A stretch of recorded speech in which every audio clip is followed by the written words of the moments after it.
Arthur, kind of building off of the equity today being the 10 years to get to this point, what has been the traction? You know, you've sold 800 drones. I think you've generated over $30 million in lifetime revenue.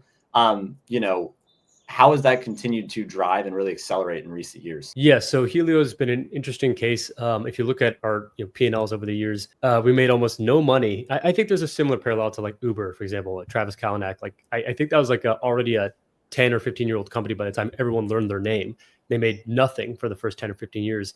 Similar for us.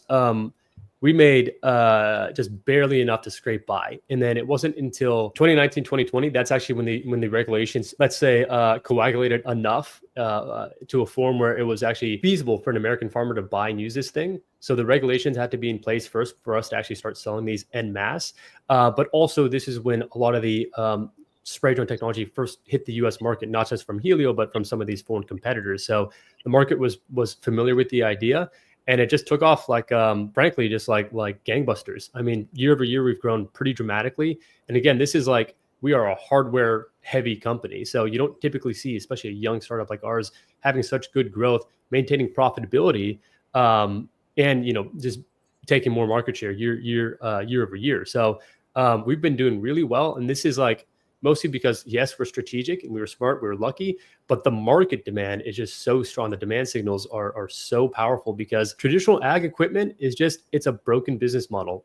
Farmers are now out here paying $1 million for one of these new, you know, big name tractors with all the bells and whistles. Sure, there's some, you know, entry level ones that are $500,000, but this is a lot of capital.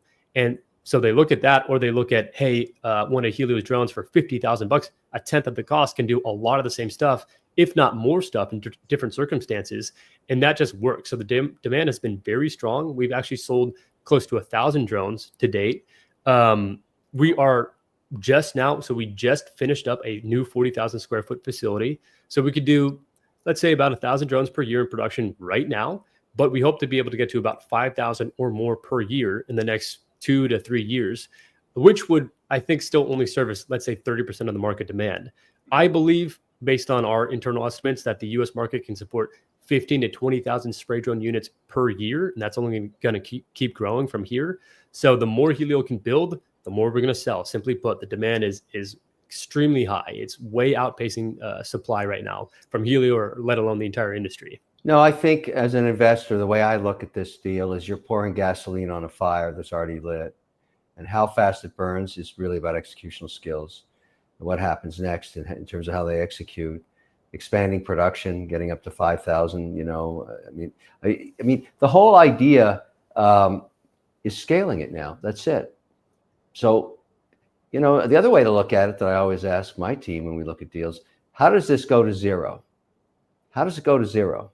And if the only way it goes to zero is executional risk, you've already taken market proof out of the equation, which is usually the biggest risk in a startup. You don't have to worry about that now. This is a proven product in the market with users using it.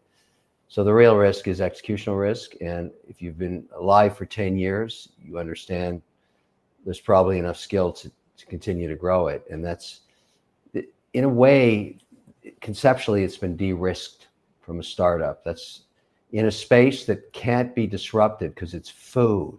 I mean, that may sound boring, but I love boring. I love it when there's just, it's food. That's what it is. It's actually a very interesting deal.